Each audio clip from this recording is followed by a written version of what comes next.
evening, commissioners, and good evening to anybody that is watching our inaugural Race, Equity, Diversity, and Inclusion Commission meeting this evening. We're going to go ahead and call this meeting to order, and we will actually start with the flag salute. So I will ask you to, wherever you happen to be, place your hand over your heart and say the Pledge of Allegiance with me. I pledge allegiance to the flag of the United States of America and to the republic which it stands, one nation, under God, indivisible, with liberty and justice for all. The right hand. So the very first formal thing that we have to do tonight is to make you guys official. And we're going to do a virtual swearing in with all of you at one time. And then in the mail, you will receive your official certificate of appointment. We wish we could do this in person, but given the pandemic, we will make the best of it and go ahead and swear you in virtually. So if you will raise your right hand and go ahead and repeat after me. I state your name.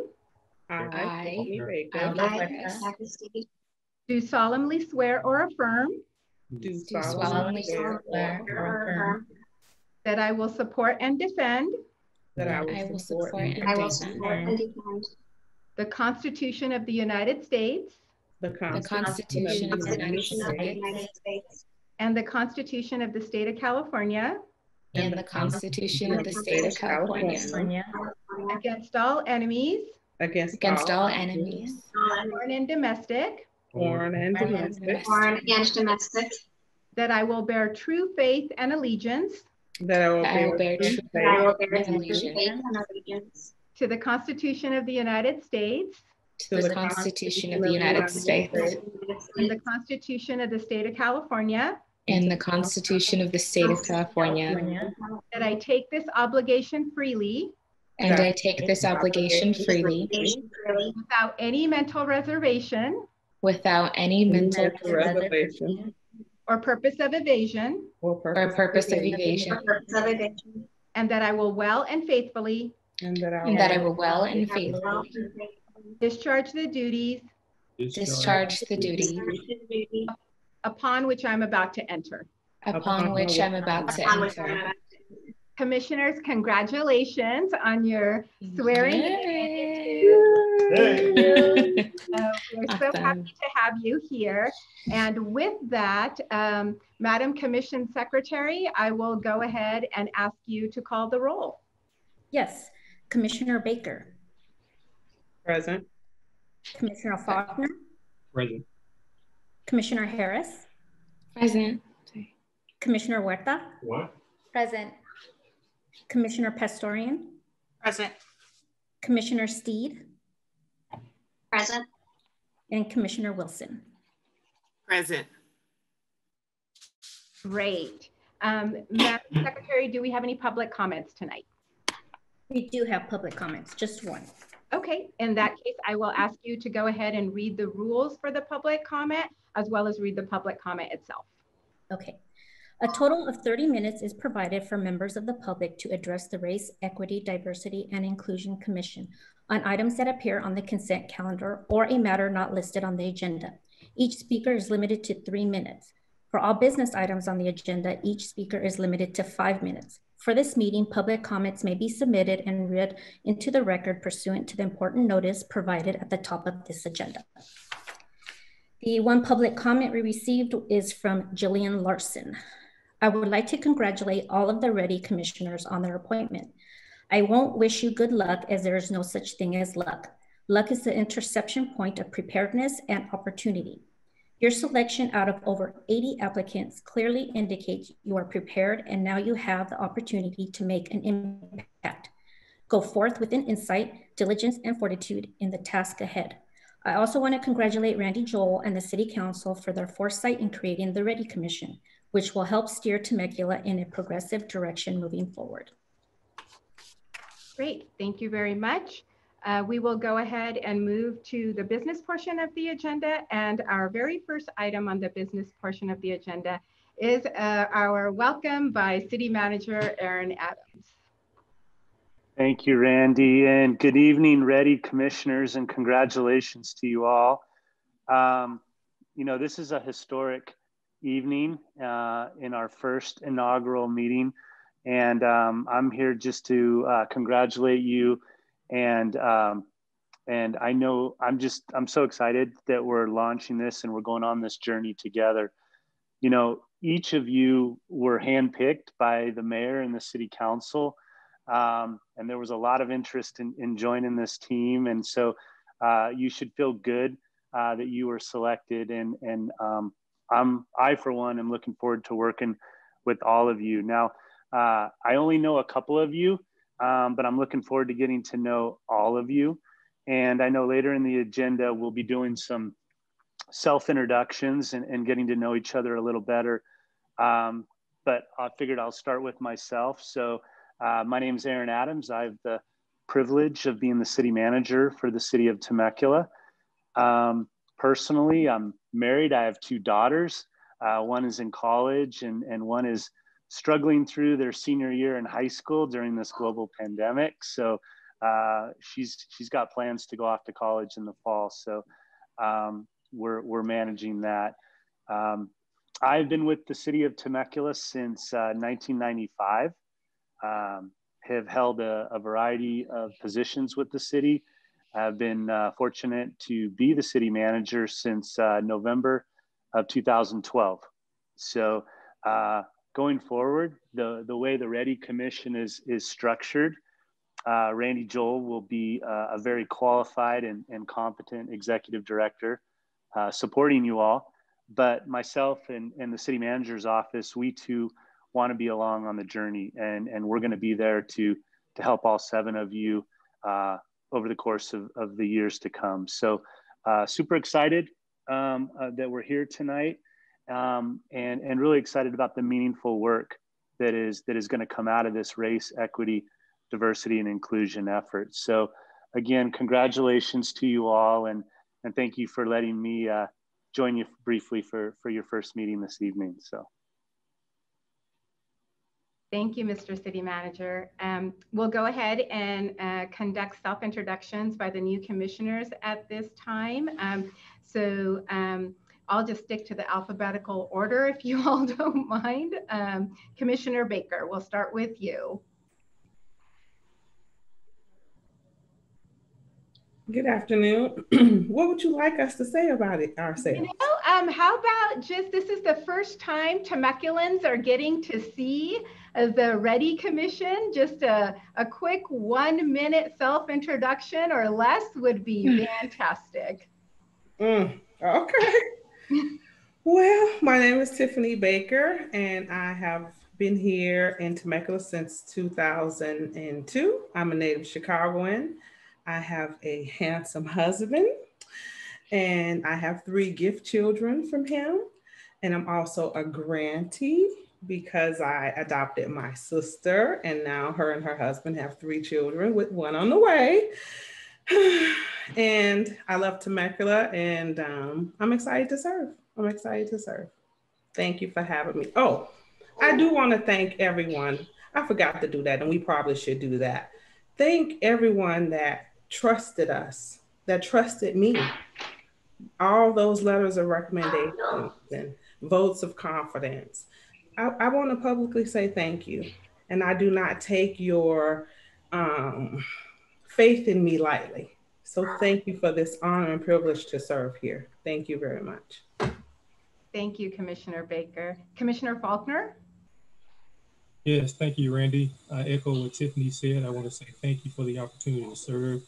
I don't take it lightly, as I'm a 27-year Navy veteran.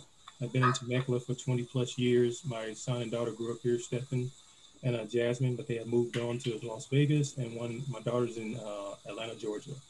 And I could not be able to take on this responsibility without my wonderful, beautiful, amazing, outstanding, spectacular wife who supports me. Without her, I am nothing. So I want to thank her for the opportunity to walk on side of me as I, work on this commission, and again to focus on REDI.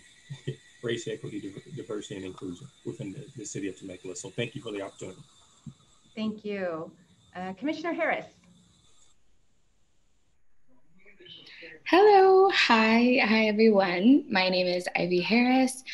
I was born in San Diego, but my family moved us all out to Temecula when I was around 5 years old.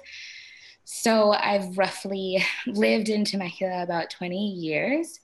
I went to school at the University of California, Berkeley, and graduated with a society and environment and French minor.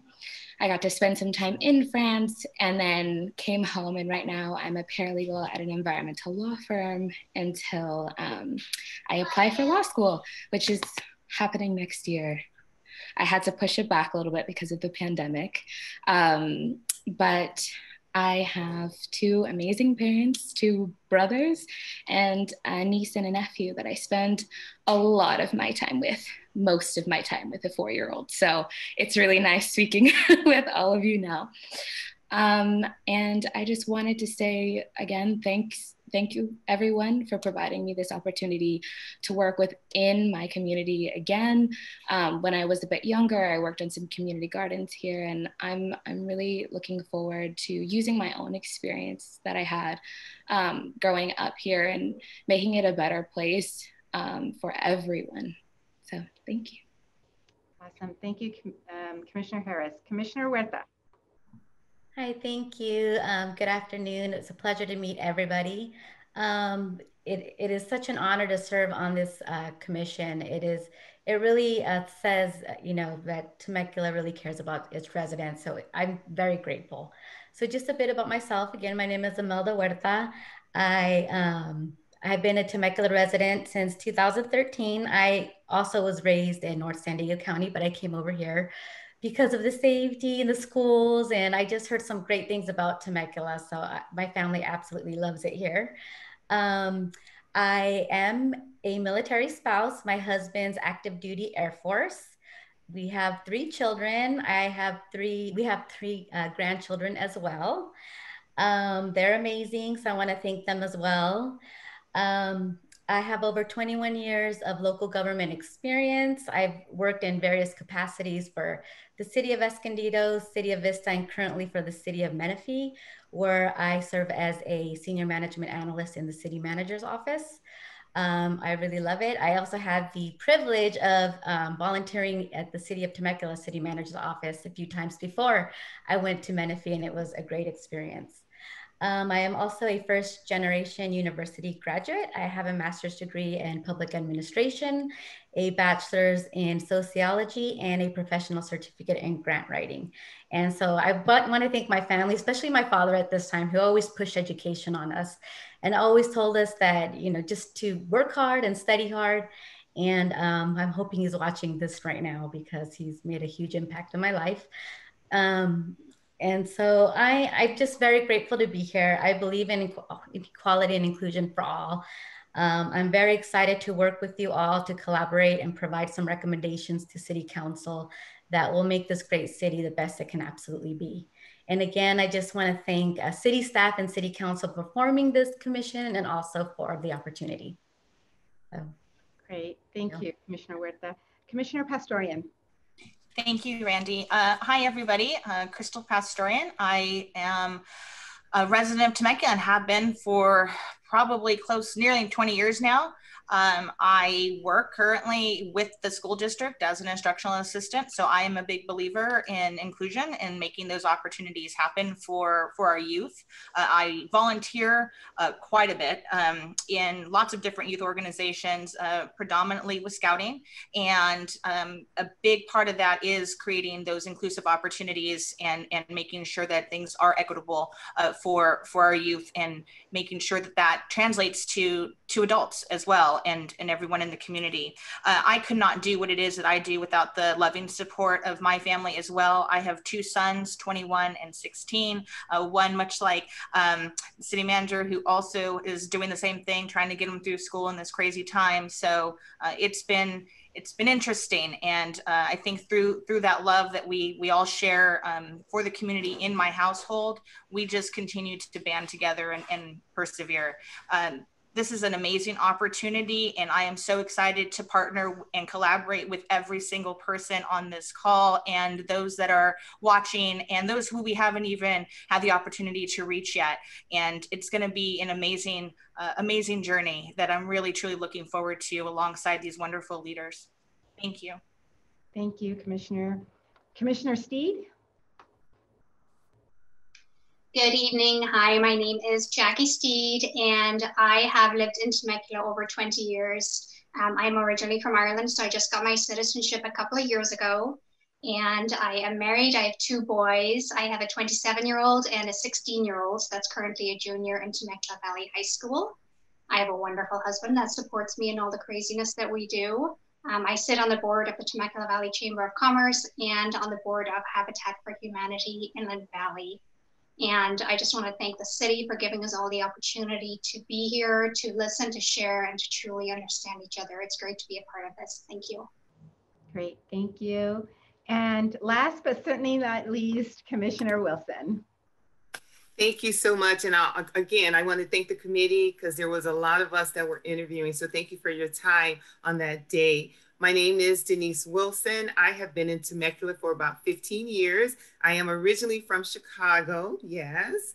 We love it here in Temecula. My husband and I and my son, I have a 23-year-old son that works as an intern for the city of Temecula. My husband, he's an architect, so he works locally also. I am a realtor at the Southwest Riverside County Association of Realtors. I serve currently as the CFO at our association. I also serve on the board of directors for Rancho Community Church. My family, our heart is service oriented. If it's not holding a canned food drive or helping out with a community mission of hope or raising, collecting snacks to take to the nurses at the hospital, we're just always involved in our community.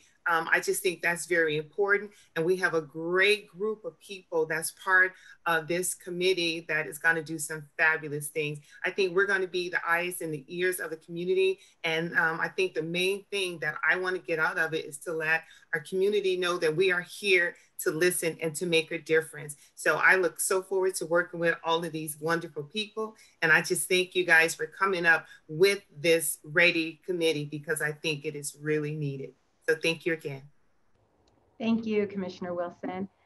For those of you that don't know me, my name is Randy Joel. I am the Legislative Director and the City Clerk for the City of Temecula. Like Commissioner Huerta, I am also first generation for college and law school. I've been in government for over 20 plus years, and it is absolutely my honor and privilege to serve as your Executive Director on this commission. With that, I will go ahead and introduce our City Attorney, Peter Thorson, and let him introduce himself, and then go ahead and start with our Brown Act training so that we can go ahead and receive the important information that we're going to need in order to conduct future meetings. And then we'll move on to our only action for tonight, which is the selection of the chair and vice chair. City Attorney Thorson. Thank you very much, Randy. I appreciate that. As Randy said, my name is Peter Thorson. I am the city attorney. I started working for Temecula shortly after it incorporated in 1989. And then I was appointed city attorney in 1994. I've been a lawyer for 42 years. And I still wake up every morning, Ms. Harris, and can't wait to get to my desk to start work. So it's been a great career for me.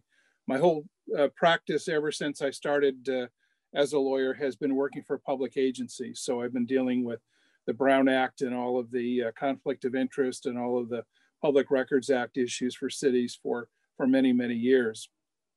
So today I would like to give you an overview of the Brown Act. And since technology limits me from pushing the slides along, I've asked Randy to do that for us. So The Brown Act is the California Open Meeting Act, and it has a lot of, there's the key section of the act right there. The Brown Act was established back in about 1953 at a time when city councils met in secret, when people were making deals on the side, when there was absolutely no transparency at all in city government. And so it is very carefully crafted to make sure that people can see exactly what the city council is doing. It has a lot of technical provisions that both Randy and I need to worry about all the time, but you don't necessarily need to worry about notices, agenda preparation, things of that nature. So tonight I want to focus on those aspects of the Brown Act that will affect you directly as commissioners. And so, as I say, here is the government code section of the beginning part of the Brown Act. It really sets the whole tone. And basically, this says all meetings of the legislative body of a local agency shall be open and public, and all persons shall be permitted to attend any meeting of the legislative body of the local agency, except as otherwise provided in the chapter. And so when we talk about the legislative body, that's the city council, everybody knows that, but it also includes the REDI Commission, the Planning Commission, the Community Services Commission, the Traffic and Safety Commission. So all of the bodies that comprise the city are part of the legislative body and are subject to the Brown Act. Next. So the big question is, well, what is a meeting? And a meeting is simply, and I probably should put that in quotes because it's never simple, a gathering of a majority of the members of the legislative body. So the REDI Commission has 7 members, majority is 4. So any gathering of 4 members of the commission constitutes a meeting. And that would be when 4 of you would meet at the same time and place. And that includes teleconferencing or serial meetings. And it's when you meet together to hear, discuss, deliberate, or take action on a matter of city business, not just vote on the matter. Many people are under the mistaken belief that, well, if you get together and you don't vote on something, you really haven't violated the Brown Act. And so, but I want to emphasize that that meeting constitutes a meeting if you hear matters, if you discuss matters, or if you deliberate. Those things can only occur at a noticed public meeting. So if you meet outside of that noticed public meeting, that becomes an illegal meeting. The other important point too is that that's any matter within the subject matter jurisdiction of the commission. So if 4 of you meet over coffee at Starbucks to talk about your kids or your family, or the sports teams going on within the city, that's not a violation of the Brown Act because you're not talking about matters within the subject matter jurisdiction of the city. But keep in mind that if the members of the public see 4 of you sitting around having coffee, nobody's going to believe that you just talked about your kids or you just talked about the sports teams in Temecula. So the appearance of impropriety is really important. So you want to make sure that you don't gather together like that, even if it's accidentally. Okay, next. Now there are certain events that take place that do not constitute a Brown Act meeting, and those would be ceremonial events. The groundbreaking or the ribbon cutting for city facilities, the great park system that the city has, there's always some upgrade and some event going on, and those are ceremonial events. You can attend those and you don't have to worry about how many members of the commission will be attending. You can attend other agency meetings with the Chamber of Commerce, other governmental agencies, just so long as the public is allowed to attend that meeting. And the fact that 4 of you may be there doesn't mean that it's an illegal meeting. You can also attend educational or policy conferences where the members of the public or members of governmental agencies are invited to attend. So those meetings or those gatherings don't constitute Brown Act meetings. But there's a very important rule that goes along with that, is that even though you're allowed to attend one of those events, you can't talk to other members of the commission about matters within the subject matter jurisdiction of the of the agency. You can't use going to a ceremonial event to gather in the corner, have 4 of you get together and say, gee, what should we do about this item that's on our next agenda? Okay, next, please. So there's also something that is a little more complicated than the 4 of you just getting together in person, and that is what the Brown Act calls serial meetings. Serial meetings are illegal. And serial meeting is when 4 of you get together and there's a series of communications between the 4 of you. They can be direct, they can be indirect through intermediaries or through technology. And as I say, by 4 of you, the majority of the commission. And again, you'll hear this phrase again: to hear, discuss, deliberate, or take action on any item of commission business or potential business. And remember, when the 4 of you get together, either in person or through technology, to hear, discuss, deliberate, or take action, that has to be a noticed public meeting. Next, please. So the serial meetings can occur in a couple of different ways, and you need to be aware of those so that you don't accidentally slip into a serial meeting. The most common one is when Commissioner A talks to Commissioner B, and then Commissioner A talks to Commissioner C, and Commissioner A talks to Commissioner D.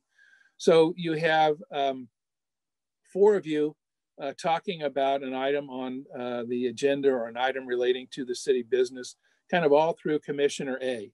And that is an illegal meeting, illegal serial meeting. The other type of meeting is when Commissioner A talks to Commissioner B, who talks to Commissioner C.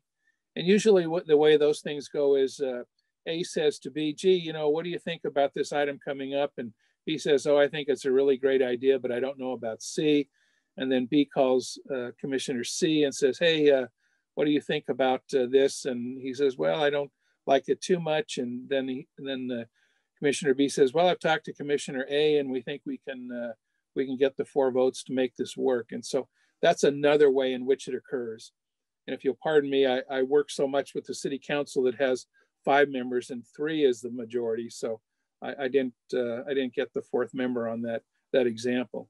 But again, when you're talking and when you're meeting with people in the community, just keep that in mind, that when you're talking and other members of the commission are involved, that you know, be careful about how many you talk to and what you talk about.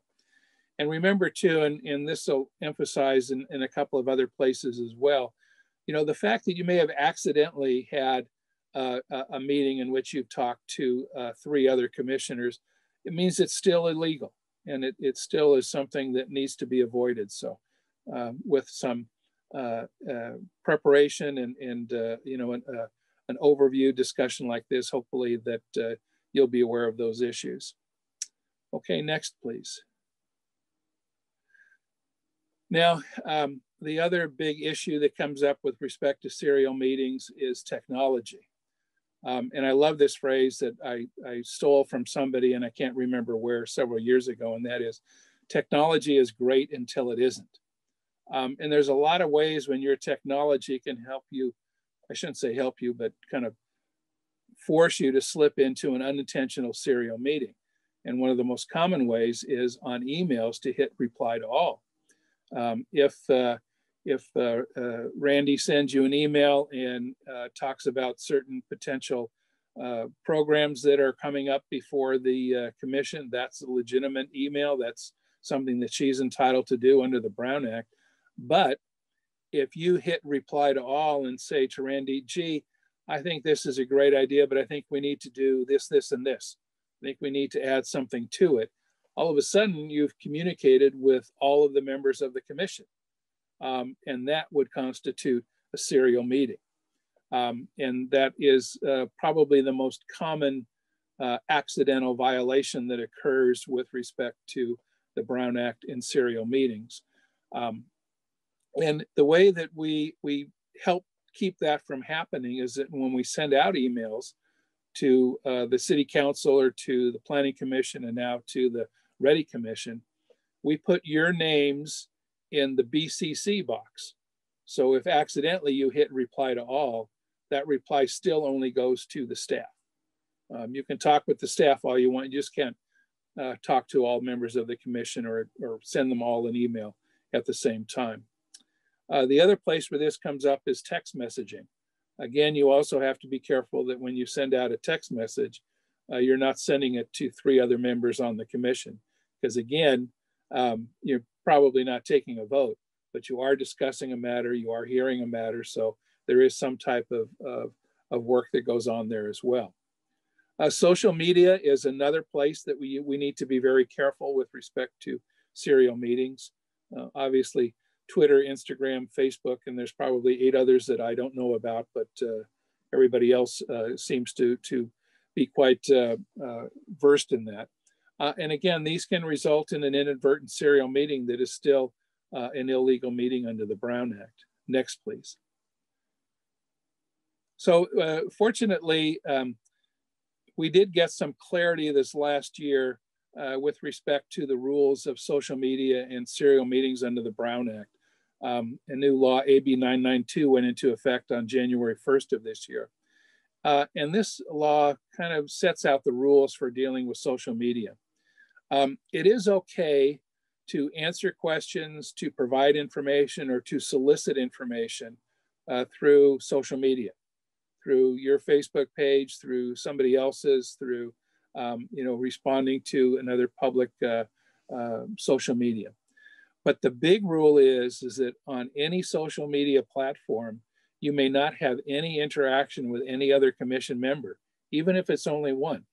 I mean, I've been talking to you the last few minutes about avoiding interactions and meetings and talking with the 4 other commissioners that constitute a majority. But when you get onto social media, this new law says you can't respond and you can't interact with even one other commissioner. And that means one of the issues that we had is, well, what exactly is interaction? Well, obviously, when you comment on what another commissioner has said, you're interacting. But the law specifically says that you can't send emojis, you can't like what somebody else has said, or you can't send digital icons, a thumbs up or an okay sign or something like that. So you have to be very careful, and just remember that on social media, you can't react to the comments of another commission member. Now, if you're on somebody else's social media platform, some citizens group, and somebody makes a comment and you say, gee, I think that's a good idea, I really like that. And another member of the commission can also talk and respond to that person's comment. So it's okay to interact with people on social media. You just can't interact with any other commission members. And so it's a little bit harsh, but what we're always looking for with respect to the Brown Act is some type of clarity, and we did get at least a little more clarity with this new law. Next, please. There are also potential unintentional serial meetings, illegal serial meetings with respect to briefings and interactions with members of the public. As I briefly mentioned a couple of minutes ago, an individual briefing by the staff to individual members of the commission are permitted. That's really just part of their job, to keep you up to speed on what's going on and to give you the information you need to do your job. But those briefings should be unidirectional, meaning that the staff comes to you and presents information. And in that, the staff will not, and you should not, ask to anybody what are the views of other commission members. Because again, if you hear that something's coming up and the question is, well, what are the other commission members saying? That then becomes a discussion among those other commission members, because you're trading views about what other members are thinking. And also too, you need to be careful when meeting with members of the community, because of course you're going to need to talk with everybody that you can. You're going to be meeting with groups, you're going to be meeting with individuals. And again, you're certainly free to do that. You're certainly free to hear their views and to let them know what you think. But again, the simple rule is, if they don't let them talk about what other commission members are saying. You know, if they say, well, you know, gee, I like what you say. I've talked to commissioners A, B, and C, and they say the same thing. You say, hey, sorry, you know, under the Brown Act, I can't really talk about what other people are doing. And I would also, you know, one good rule that helps a lot is encourage them to make their comments known at the public comment section of the meeting. You know, encourage them to send an email to the commission to be read at the meeting, or hopefully when we get back to in-person meetings that they show up and talk to the commission, because that's where it's important. But you know, a lot of people are shy, may not want to do that, so it's still okay for you to talk with them. The other thing we recommend too that helps avoid Brown Act issues is not making any commitments. You know, people always want to, hey, you know, what are you going to do? What do you think about this?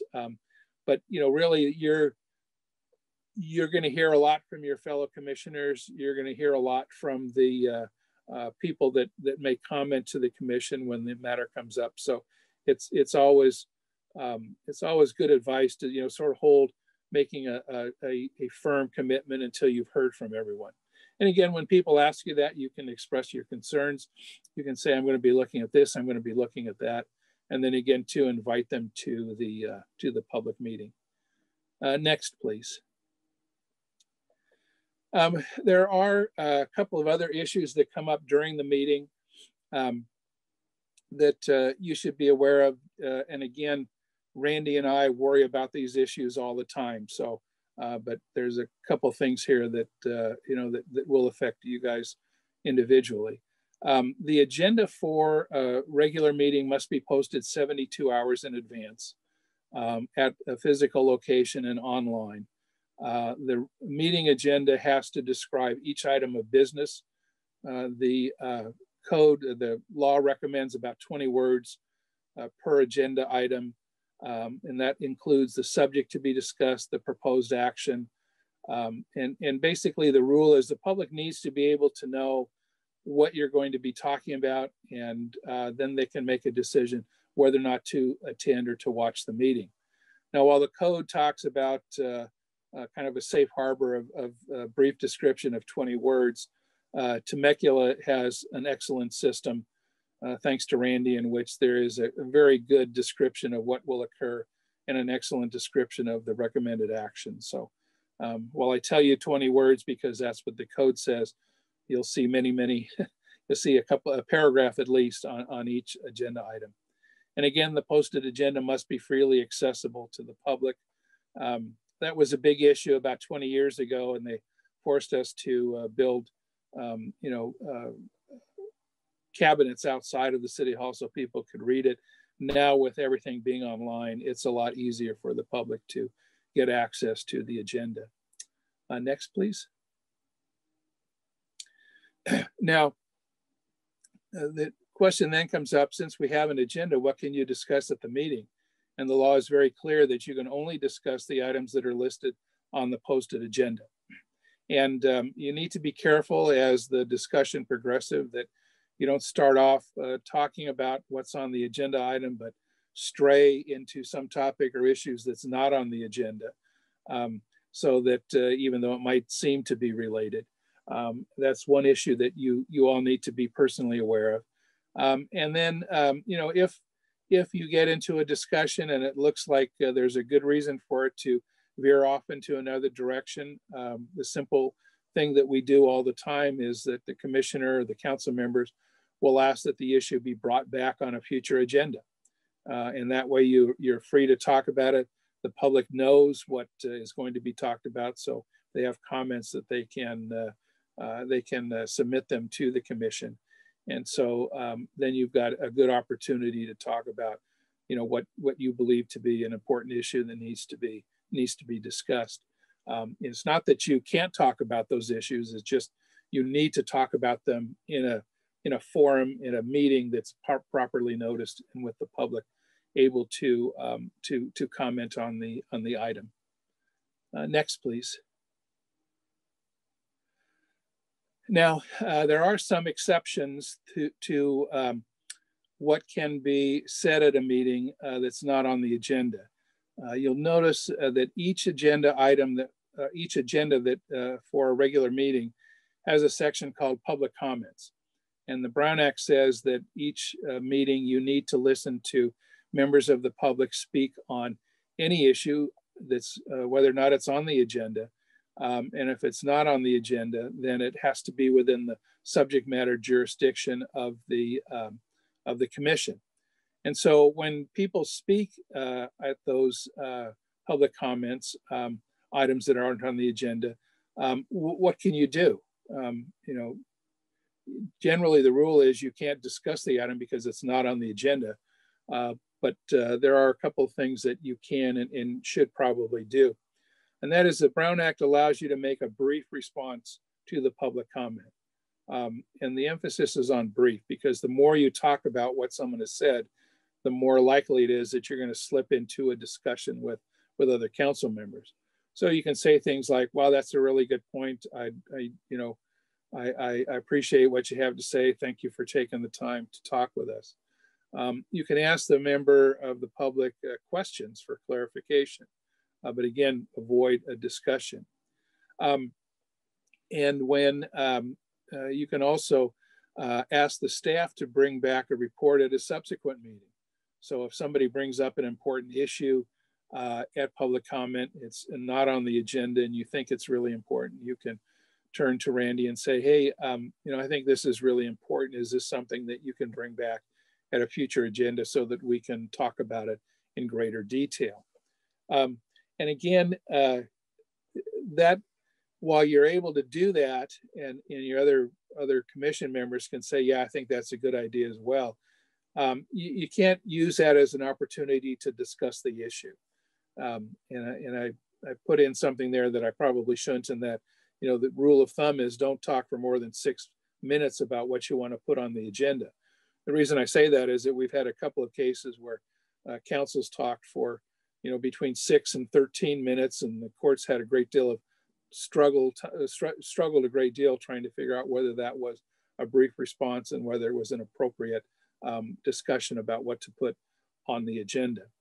The one thing I skipped over on the slide there was at some point in the agenda too, there's a place for commission members to make reports. And so that again is where you can make a brief announcement of what's going on, what events are taking place that you're aware of, or you can report on some of your own activities that relate to the commission business.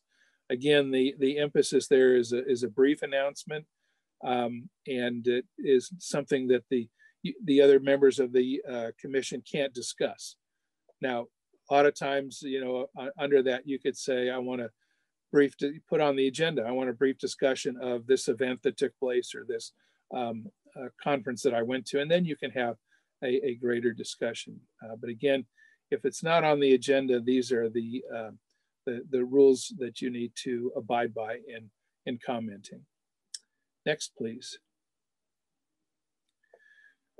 There is also a provision in the Brown Act when an item can be added to the agenda, and it's very strict. So I mention it to you only because everybody says, well, gee, what happens if something new comes up? Well, the Brown Act says that if an item comes to the agency's attention after the agenda is posted and there is a need to take immediate action before the next meeting and it's approved by a 2/3 vote, then you can act on it even though it's not on the agenda. And what people always tend to forget is something may have been circulating in the local agency for a couple of months, and then all of a sudden something else comes up that makes it a little bit more urgent, but it doesn't qualify to just put it on the agenda based on these findings. Now, if something does come up and it does need some immediate attention and it doesn't quite fit this, what the city clerk does for the city council, and Randy will do for you, is call a special meeting. Special meeting can be noticed on 24 hours notice. It goes out online into all the newspapers and media outlets. So that's the way that if something actually really needs to be taken care of, and it doesn't meet this strict definition, you can deal with it. Next, please. Public participation, we've talked about it briefly, but I want to emphasize it again. The public has the right to comment on all matters on the agenda before the commission makes a decision. So again, you have a strict rule as to you can only talk about things that are on your agenda.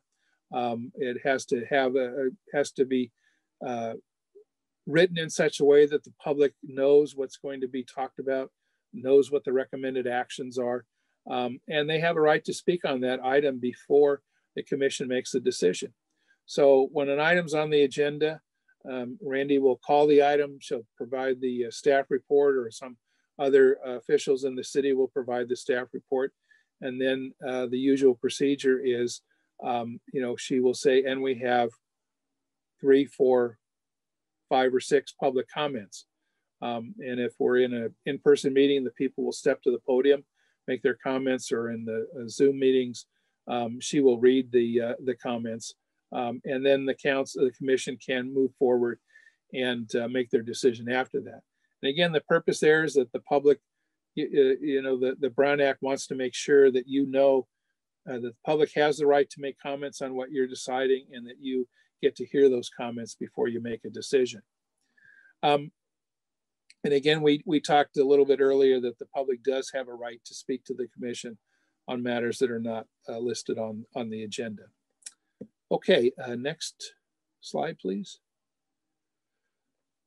Now, in terms of public participation, there are a couple of rules that the Brown Act imposes that I'll mention to you. The public is not required to register to speak, but the city can and does ask for speaker cards, but they're not required. We ask for speaker cards because it allows somebody to, we keep track of who's speaking. It gives you the opportunity to send them further information if they need it.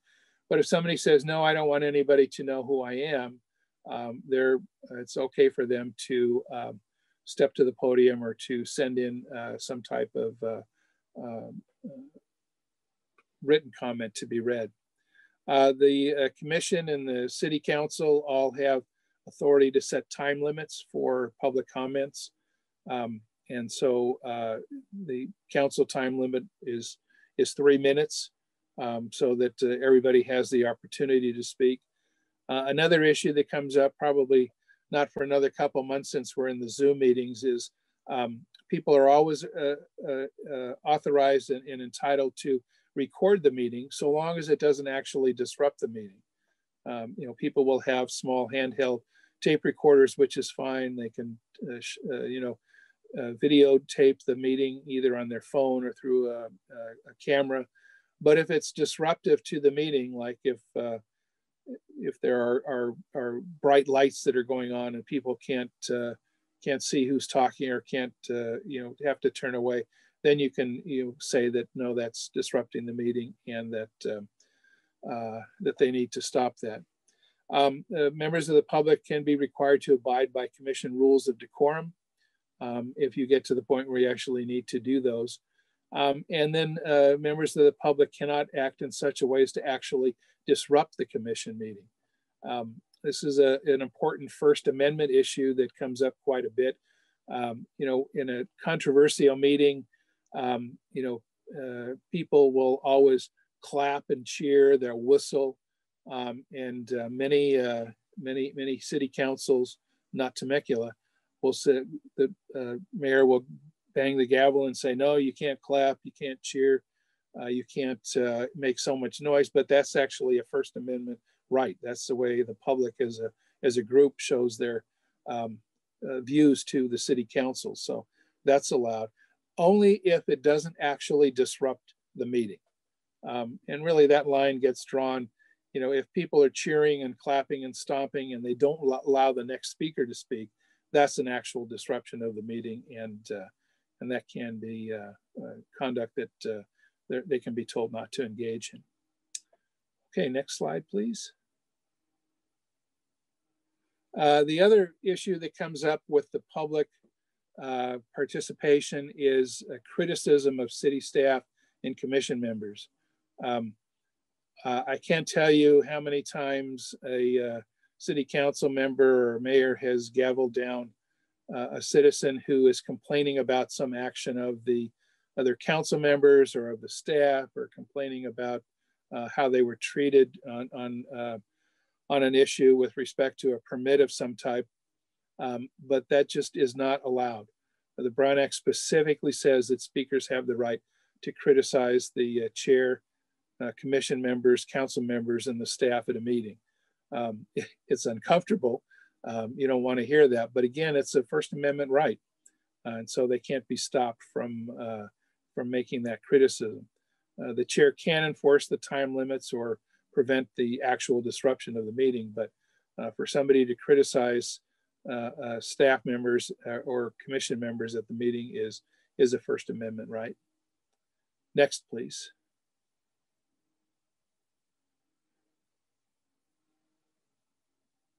Okay, I think I probably forgot to delete this slide because I think we've already covered what commission members can say to people who speak on public comments not on the agenda. So if we can go to the next slide there. Okay, good. Now, I've talked a lot about the basic provisions of the Brown Act, but with the COVID-19 state emergency, there were a lot of modifications made to the Brown Act. You know, obviously the one that you know quite well is that Zoom type meetings are now okay for all commission meetings. Before, there were very strict rules of when council members or commission members or committee members could participate via telephone. They were very difficult to deal with, but now the governor issued an executive order that suspended the requirements of the Brown Act for there to be a public location for the meeting and for there to be all members, at least a majority of the local legislative body in attendance in that room. So, and that is to, you know, accommodate the fact that we can't have large gatherings. So the Zoom meetings are now okay. And I say Zoom type meetings because I know there's 3 or 4 other types of online telecommunication meetings that various cities and local agencies have used. There is a requirement to live stream the Zoom type meeting so that the public's allowed to see what's going on, even if it's in the Zoom format. But again, there's no longer a requirement to have the public or the commission physically present in the chambers or in the room. The governor's order does require that the public be allowed to submit comments on agenda items or public comment on items not on the agenda electronically. And as you'll see on the agenda that is posted for this commission and the city council, the city clerk has a very excellent procedure for people to send in their comments via email, and then those will be read at the meeting up to the 3-minute limit that would have been imposed if it were an in-person meeting. And then these are these new restrictions or these new relaxation of the regulations will only be in effect during the state's COVID-19 emergency.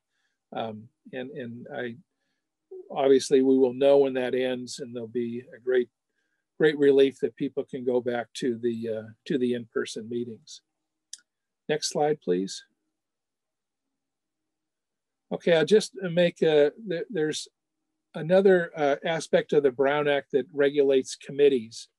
And committees of a commission, of this commission, would be less than a quorum, so it would be 3 or fewer members.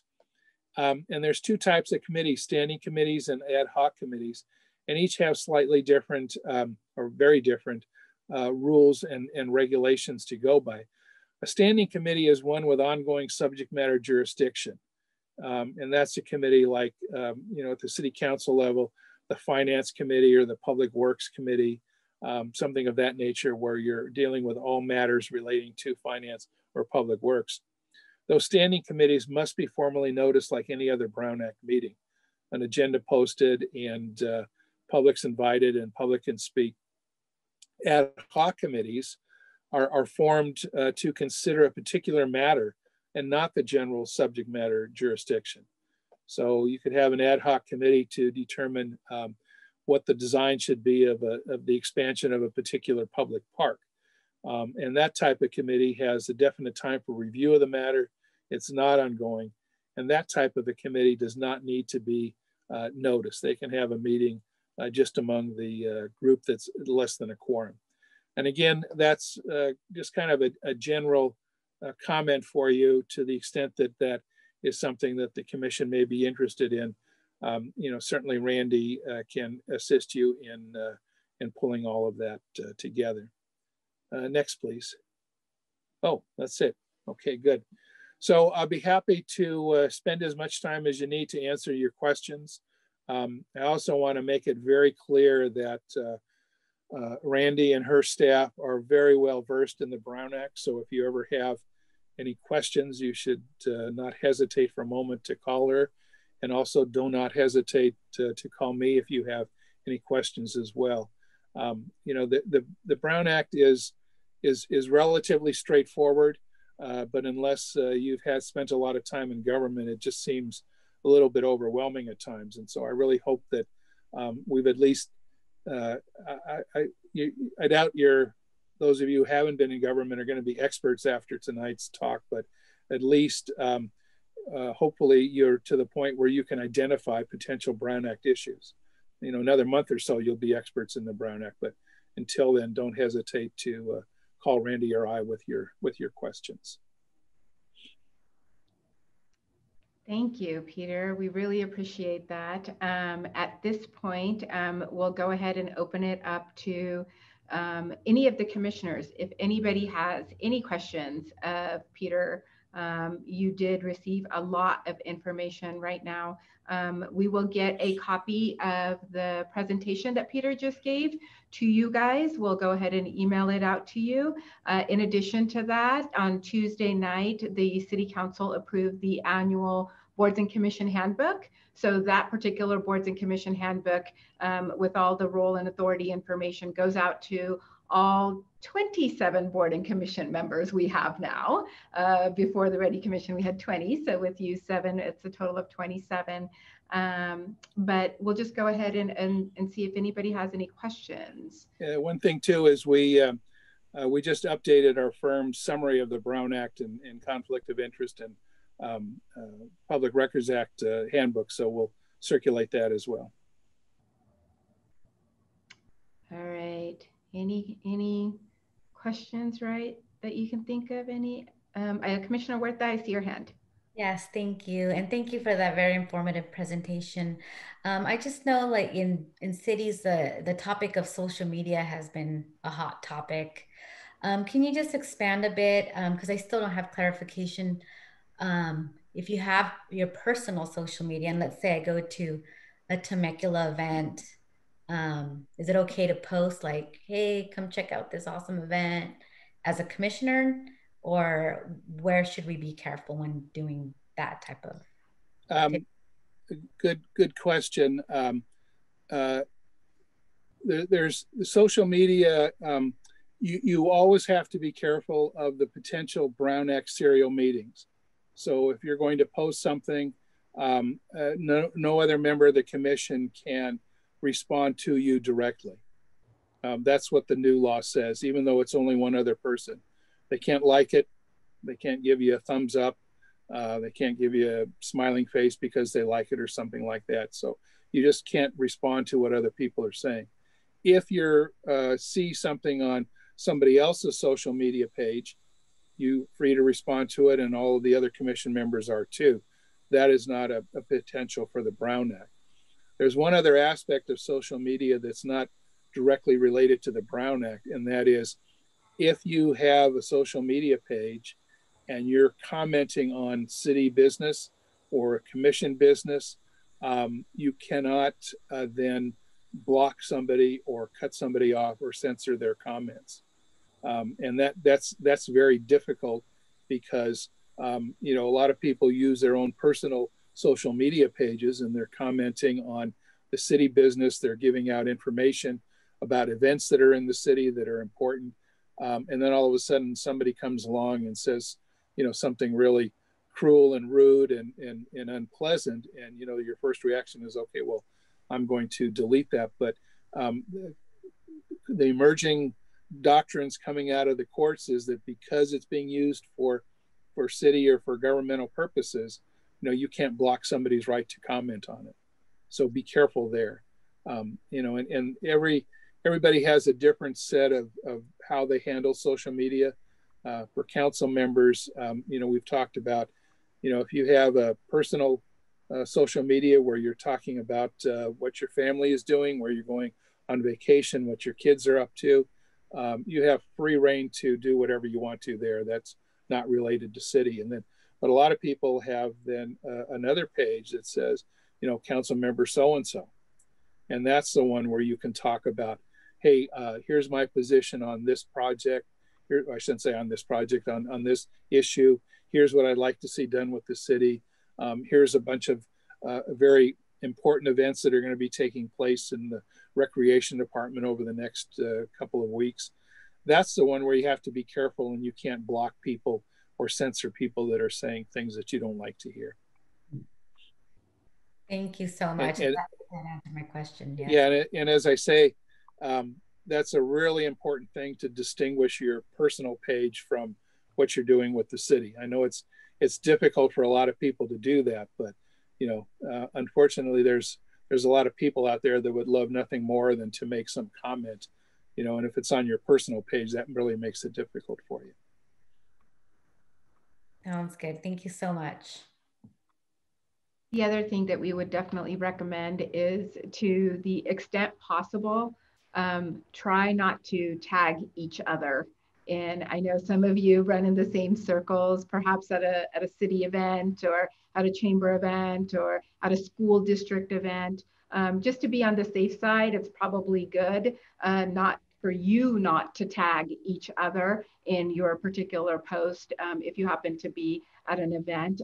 If somebody else happens to tag you guys, maybe the best practice is not to respond. So because that's on someone else's page, just make sure on your pages you're not tagging each other, if that's helpful. And Randy has an excellent knowledge of the ins and outs of social media. I can do a good job of explaining to you what the law is, but Randy actually knows how it works. And she's been an invaluable resource for me, not only in Temecula, but for our other clients as well, to explain how these things work and what kinds of problems you can run into. A great resource.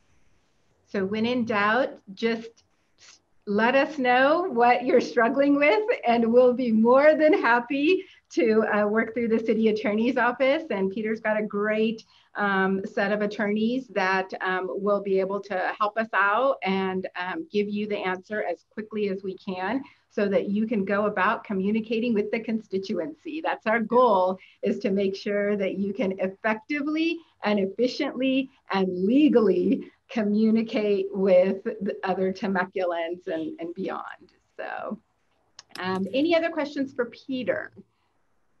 I was just going to say, Randy, that made perfect sense, because my question that I was going to ask is, because we can't do it now due to COVID, but we do a lot of networking when we're out and about. And because we're a new commission, of course, we're probably going to say, oh, there's Commissioner so-and-so, and go over there and chat. But now, to your point, we need to be out mingling with the constituents, not with each other. So that clarifies it. Awesome. Awesome. Great. Yeah. And you know, the other thing I think that's really is important is that mingling and that discussion with your other commissioners is really important. But just make sure you do it at the notice public meeting. And Randy can help you draft agenda items where you can have maybe a broader discussion on issues than a more narrow one. So that's really important to maintain that discussion and that contact with your fellow commissioners. Thank you very much. And of course, if you see each other at city events and you see each other at church or at Home Depot, we still expect you to run towards each other and say hello. We just don't expect you to go ahead and engage on a full discussion on what's going to be on your agenda at next week's meeting. So, so we're not. It is okay under the Brown Act to say hello. And to ask about each other's children, it's fine, yeah. And grandkids. We just want you to be aware, be consciously aware when you're actually talking about city business. Awesome. Any other questions? Okay, I don't see any. So the next item on our agenda this evening is the selection of the chair and the vice chair for the commission for the 2021 calendar year.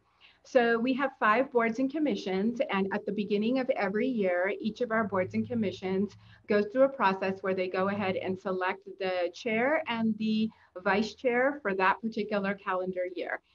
There is no random draw or anything like that. The board members or the commission members may discuss among themselves who they wish to go ahead and appoint collectively as their chair and their vice chair. And then we will go ahead and hold a vote on that. And the majority of commissioners voting in favor of a particular chair or in favor of a particular vice chair, that those 2 individuals become the chair and the vice chair. Now, it's important to note the chair and the vice chair have no more voting power than anyone else. The chair is the individual that will be running the meeting. So this is the only meeting that you will see me run for you guys because we yet don't have a chair or a vice chair. Staff works very closely with the chair to make sure, and then in the absence of the chair, the vice chair, to make sure that you are running a efficient and effective meeting that is open and accessible to the public. So that is the responsibilities of the chair and the vice chair. Do we have any questions on the responsibilities of the chair or the vice chair? Both Peter and I are here for that. I do have a question, Randy. I know I've listened to some of the council meetings where some of the committees or commissions provide reports to council. So will the chair be that person that will be providing? Yes, that is a very good point. So all of our chairs do cycle through our council meetings after they have had their particular meeting to go ahead and provide an update on what that particular board or commission has been doing. Our meetings right now are being held virtually, so the chair would be responsible as the lead for reporting out to the city council and the public on what occurred at the REDI commission meeting. However, sometimes the chair is not available, in which case we would go to a vice chair or another commissioner. It just depends on availability sometimes. So yes, that individual, when they attend the council meeting, it would be their responsibility to go ahead and report back to this commission as well that they attended the council meeting. They shared what had happened at the particular, at your last commission meeting, and here's what occurred that was relevant to the commission at the city council meeting. Thank you, excellent question. Any other questions about roles, responsibilities? Okay, I don't see any. So with that, do we have anyone that is interested in serving as chair for the REDI Commission for the 2021 calendar year? Ivy, okay, Commissioner Harris, Commissioner Baker, Commissioner Huerta. Okay, so I see 3 hands up. So at this point, what I'm going to do is I am just going to turn it over to you commissioners and let you go ahead and discuss amongst yourselves your desires to be chair. So in no specific orders, I'm just gonna, just because of the boxes, Commissioner Huerta, you wanna go first? Oh, sure. Do you just want me to explain why? Yeah, we'll just, at this point, we're opening it up to discussion of the commission, so you guys can discuss amongst yourselves why you would like to be chair. Okay. Well, first, I'm open to whatever the group decides. Of course, This is the inaugural REDI Commission. So, and I did read through the applications and the value statements, and everyone has some great experience and great volunteer work. So I'd be happy with any one of you who is our chair and vice chair. So the reason I would like to be either the vice or chair is because of my experience in local government. I do have experience in commissions, but on the other side, serving as a clerk for a Parks, Recreation, Trails Commission, and also a Public Arts Commission. So I just think I have that experience. I have that interaction with electeds, and I have run other commission meetings. So I think it just comes natural to me. Like I mentioned before, I've been in local government for a long time, and I love to serve, and I love local government. So I think it would be a great opportunity. And of course, I'm just honored to be part of this commission. So I am good with whatever the group decides. Great, thank you. And then I think Commissioner Baker and then Commissioner Harris. I didn't see any other hands.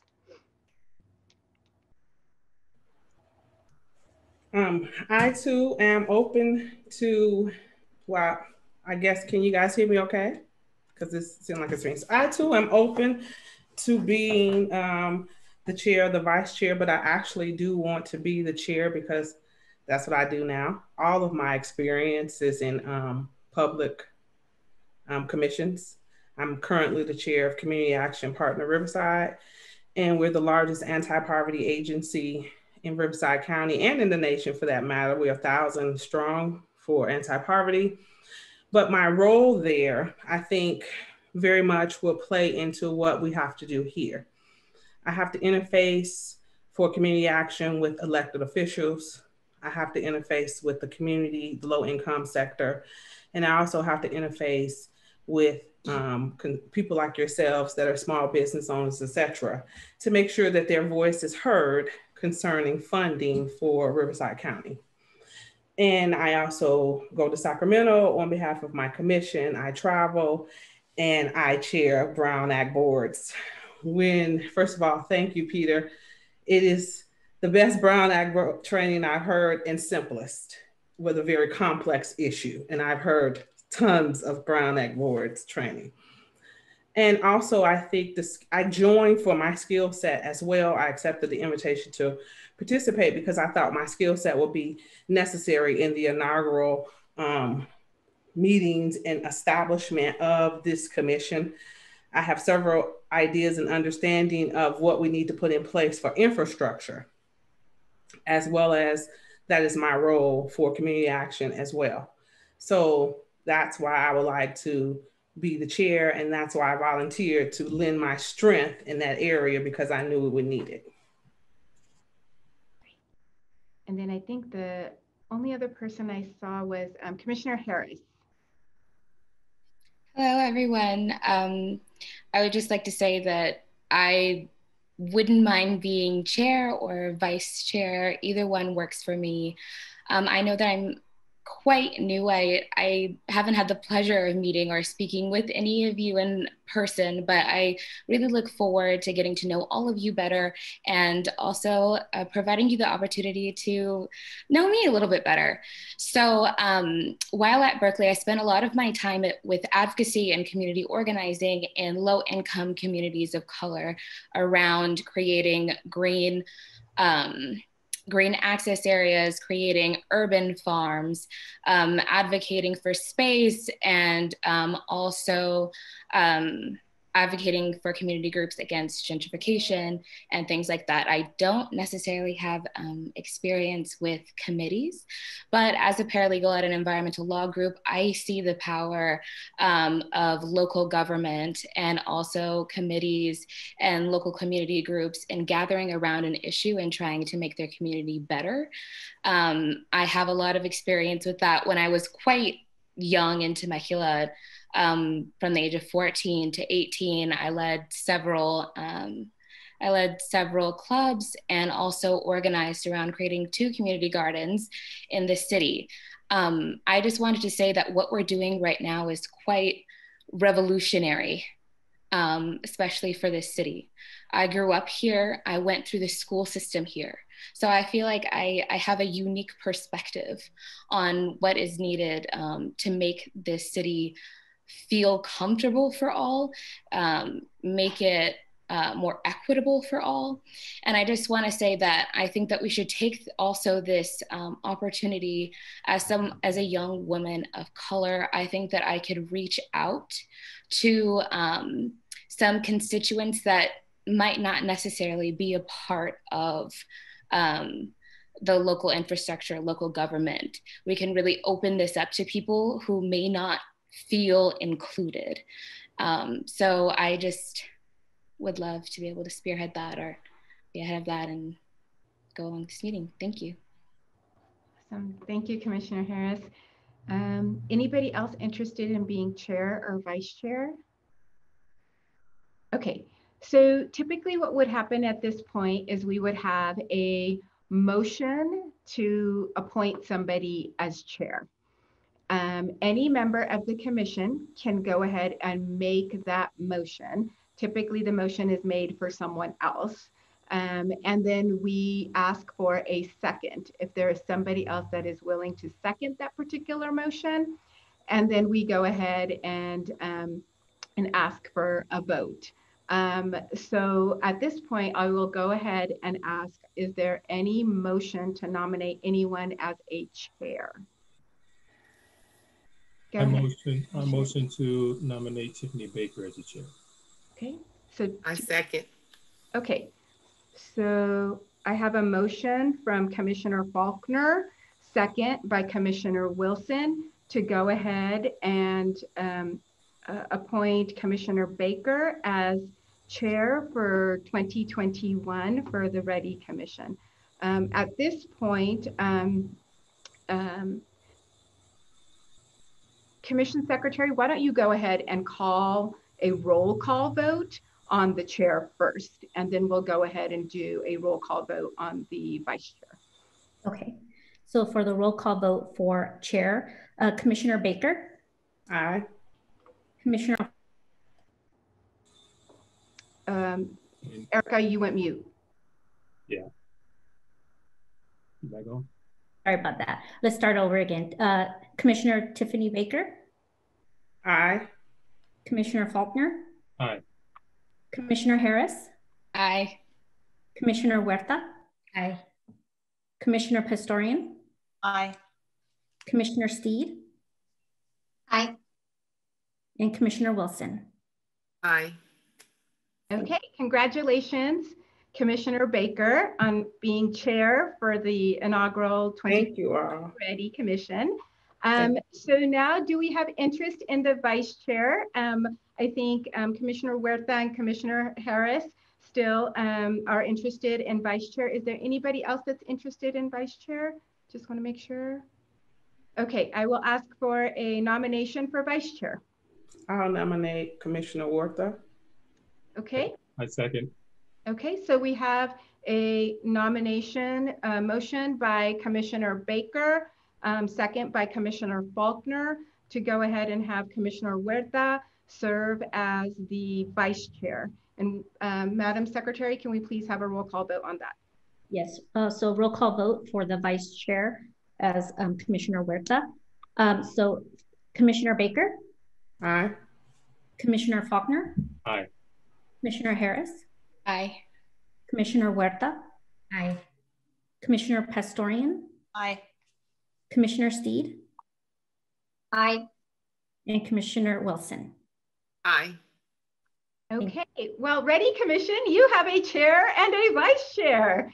Congratulations. Powerhouse, power team. That's the power team right there. I like it. Absolutely. You guys are going to be awesome. We're very excited as staff. I know I'm very excited. I know City Manager Adams, Commission Secretary Erica, we're all rooting for you guys and very excited with your very first action. So next on the agenda is actually commissioner reports. And this will be a time on the agenda that each of you will have an opportunity to go ahead and share anything that you wish that is related to commission business. If you were out at an event, you know, if you're just looking, I mean, obviously this is our inaugural meeting, so if you're just looking forward to serving, whatever thoughts might be that you want to go ahead and share with your fellow commissioners and with members of the community and your city council as well. So with that, I'll just start with the first square. Commissioner Steed. Any commissioner? Hi there. Okay. The Temecula Chamber is doing a similar thing. So they have their own little committee that are going to have the same type of conversations. So I think it's going to be really interesting to work together and help the city to continue to progress and everybody be on the same page. So I'm looking forward to that. That's great. Commissioner Pastorian? Any commissioner? Yeah, thank you, Randy. You know, again, I'm looking forward to serving with this great panel of leaders. What's on my mind, and certainly what I'd like to lie before our new chair and vice chair, really is just something to look forward towards the future, and again, the rest of this commission as well, is previously, as we were forming this commission, I don't even know how you would say it, Randy. You might have to help me. Past council member, Mr. Nagar, had a very passion for Friendship Park having a place with this commission, and I just want to make sure that we do work as a commission to include that Friendship Park with the city and kind of see that in come to fruition and as a legacy of his, but also to be carried forward in terms of where we go with this commission as well. So that would be something that I'd want to place before this commission as well for today. Thank you.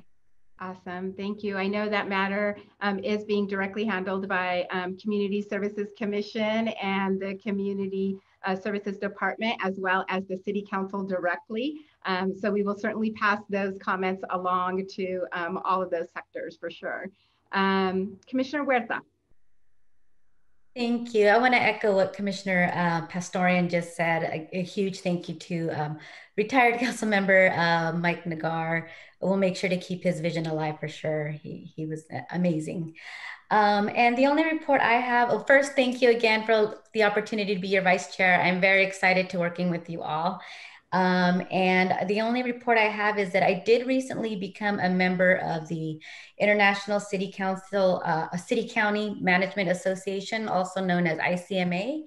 And I just wanted to report, I did sign up too late, but they are launching an inaugural Leadership Institute of Race, Equity, and Inclusion.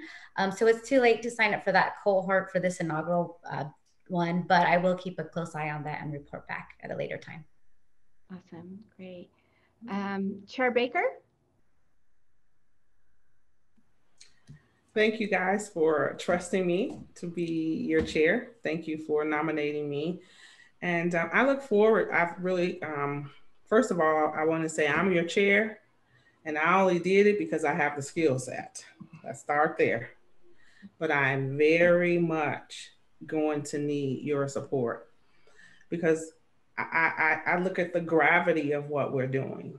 It's very serious. And I understand, you know, when I went before the city council, I said, we have an opportunity to lead here. And I think that we can do so. And so, you know, I would like to challenge my commission to think about ways that we can really lead around the area of race, equity, diversity, and inclusion, because that's why we're here. This historic commission, our city has really put a big responsibility on our shoulders. And my work with community action actually helps me to help us because we have tons of training. Community actions are public and private boards that are birthed out of the civil rights movement for the disenfranchised, for the poor, for the socioeconomic and disadvantaged. And although we're not dealing with that, we're still very much dealing with social issues, people's pain, their experiences. And now we have been charged to listen and to come up with policy suggestions. And that's very important to understand. First, my role is to make sure we understand what our role is clearly, because my role on that commission is very different than it is on this commission. And I think that's one of the first things that we should probably make sure we have a clear understanding with the city. What do you exactly want us to do? So we will know what our scope of work is and what our power is and isn't, because we are dealing with a very controversial topic. We are very much being watched by everyone. So, you know, are we going to handle it well or not? We have to really take on the sobriety of this. And the first thing I've learned in working in commissions like this is to making sure we clearly have the understanding of what we're here for. And from what I understand, and I want to make sure we have a clear understanding today, we're here to advise. That is very different than setting policy. And that is very different than voting and governing. Whereas I sit on Community Action Board, I vote on funding, totally different. And so that's why I wanted to really point out the nuances and the differences of what our role is, because members of the community will come to you and say, you need to tell the city to do this. We don't have the power to tell the city to do anything. I just want to make sure we're clear starting out. And that's why I wanted to be chair, because I understand the complexity of what we're about to face. And I am willing to step up and lead us through that as long as I know you have my back as a commission and we're in this together. Because it's scary. It's really scary. But we're going to take courage and make some great difference here together. And again, thank you for choosing me for your chair. Thank you, Chair Baker. Commissioner Wilson.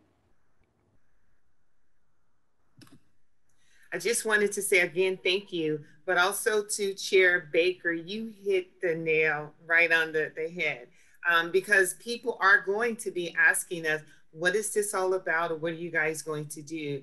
I went to do my fingerprinting, and the sheriff lady that was there, she says, write down those acronyms again, because I need to know what you guys are getting ready to do over there. So we need to understand what is the purpose of this commission, so that when we're out in the community and we're sharing and we're talking with people, we let them know that we're here to listen.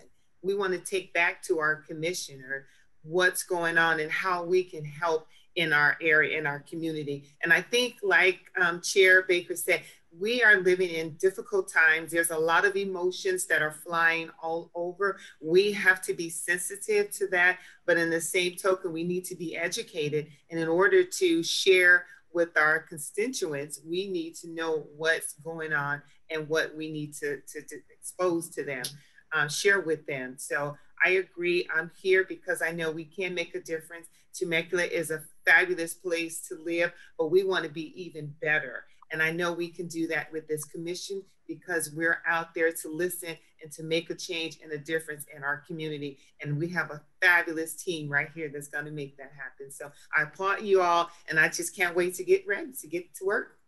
Thank you. Great. Thank you, Commissioner Wilson. Commissioner Harris. Hello, I just wanted to say, Chairperson Baker, magnificent. There's so many complexities to this issue, and it's a really extremely sensitive time right now in our political climate, and having to engage these issues. And I, just having grown up here, the fact that we're all doing this together, what that would have meant for me as a young child, to feel as though that there is a particular part, you know, of the government, and there's people in my community who are really fighting to make myself and other, you know, students of color, individuals with disabilities, different sexual preferences, different religions, feel like we can be all together and we are all respected. I am grateful for that. And I look forward to being a part of this commission and really being a change maker along with all of you. Thank you. Thank you, Commissioner Harris. And last, but again, certainly not least, Commissioner Faulkner. Yay. Hey, I tell you what, ladies, it is an absolute honor to be on this team with you. You're an example of the leadership in this country and what we're doing to try to make things great for not only our citizens here, but our citizens in Temecula, but to be that beacon that measures across the other cities that are close to us as well. To Temecula City Council, man, this is groundbreaking. You're leading from the front for other cities to follow, and actually stepping out and starting something like this. I knew there was opposition. I knew there were a lot of people probably came up with knocking on your door. Why do we need this here? I haven't seen anything that shows or any data that shows that we need to be starting this year. But if they look across the country, you guys already were seeing into the future that we need to get ahead of this. So I applaud you on your efforts in bringing this up and starting this commission. Again, this is groundbreaking. You're leading from the front and you're setting the example for other cities to follow. So that's amazing. You know, I've got a history of 27 years in the Navy, and I've led a group of diverse people all across this nation and the world. Most of my sailors would come from anywhere, Africa, Europe, no matter what country. I've touched them, I've had a conversation with them, and I always made the opportunity to make sure they were included in the decisions that we made when we were in the military, because I think we are stronger when we are together and when we take different ideas and different approaches to dealing with certain situations, because you can't put everybody in the same box. So this is amazing. I am looking forward to being a part of this, and looking forward how we continue to grow this great city and make it even better. So to Chair Baker, to Vice Chair Werther, you two are amazing. I looked at your bio, I looked at everybody's information, but I said, there's no way I'm raising my hand for anything.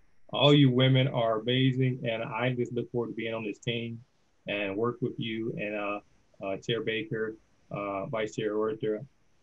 We've got your back, and we will be there with you, fighting with you, and supporting you and taking on any action we need to take to make things happen.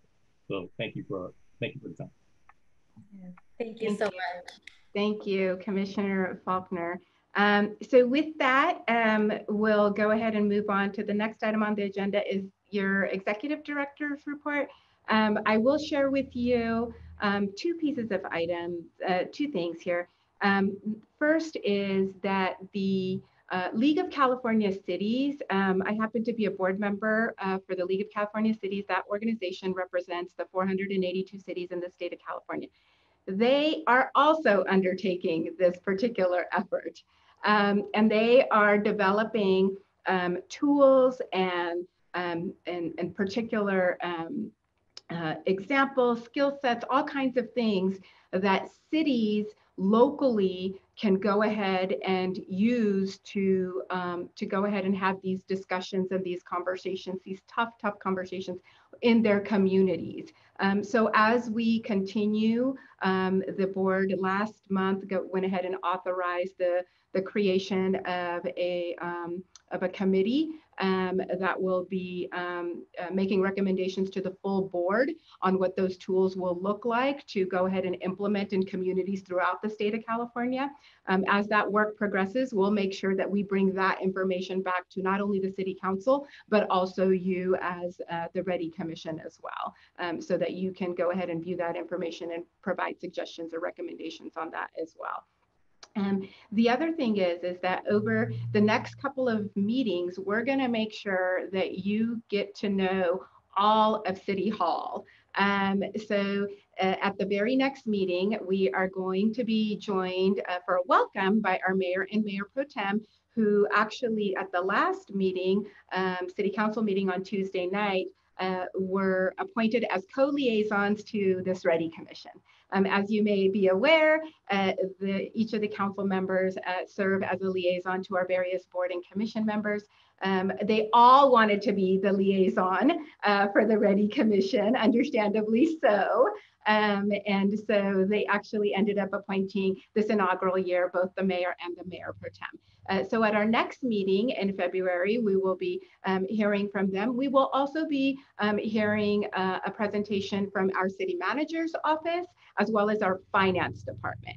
So we're going to make sure that, and subsequently you will hear from community development and public works at a meeting. You will also hear from police and fire at a particular meeting. The next couple of meetings are really going to be about laying that groundwork so that we fundamentally understand what our services and programs and how they relate to the community, what that is all about. And we look forward to hearing your questions, thoughts, comments on all of that. Those were my executive director comments tonight. I still see that we have our city manager, Aaron Adams, on the line. So I want to give him an opportunity just in case he also has something to add to my executive director's report. Mr. Adams? No, thank you, Director Joel. I like the sound of that. No, I was just taking it all in, and I can just feel the enthusiasm and the vibe coming through the Zoom meeting here from all 7 of you. And Chairwoman Baker, as Supreme Court Justice with the backdrop, I think that was fitting that you were selected this evening as chair. So no, I'm excited. I share the same love that you guys all have expressed for the city of Temecula. We have to be the biggest cheerleaders for the city of Temecula as public officials. And I think it's appropriate as we found 7 individuals that have a heart for taking a great city and making it even better. And many of you shared that. So I'm excited on this journey. It's going to be challenging at times, but we got each other. And you have Randy, myself, you have Peter, you have many other staff members here to sort of help you navigate. And we want you to be successful. At the end of the day, we want this commission to be successful. We will not let it fail. And we will support you, and we will get you equipped with all the information that you need to make educated decisions and advising to the city council and to the staff along the way. So it is historic. Make no mistake. Do not discount what's happening tonight. You guys are part of Temecula's history, and you should be proud. So thank you again for letting me join you. And on behalf of the mayor and the entire city council who put this together over the course of several months last year, they took arrows. They had difficult decisions to make, but they had a vision.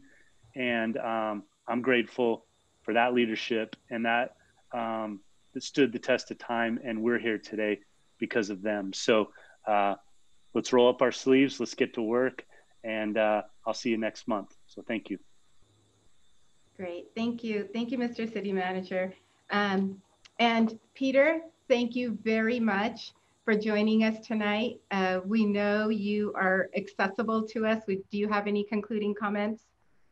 No, it was a pleasure to talk with you, and I was very grateful to see as Aaron said, all the enthusiasm of this group and everybody working so diligently. And you've only been in a commission for what, an hour and a half or so, and it's already obvious what energy is involved in this group. So my congratulations and my best wishes to all of you. Thank you, Mr. City Attorney. And I would be remiss if I didn't thank our Commission Secretary, Erica Ramirez, Hey, Erica. for the inaugural commission meeting. And in the background, Chris is working IT. So thank you very much, Chris, as well. And with that, commission members, I will adjourn your very first meeting to our next meeting at 6 p.m. on February 11th. Thank you and have a very good rest of your evening. Good night. God bless you all. Bye-bye. Bye, everybody. Bye-bye. Bye. Thank you. Bye. Good night.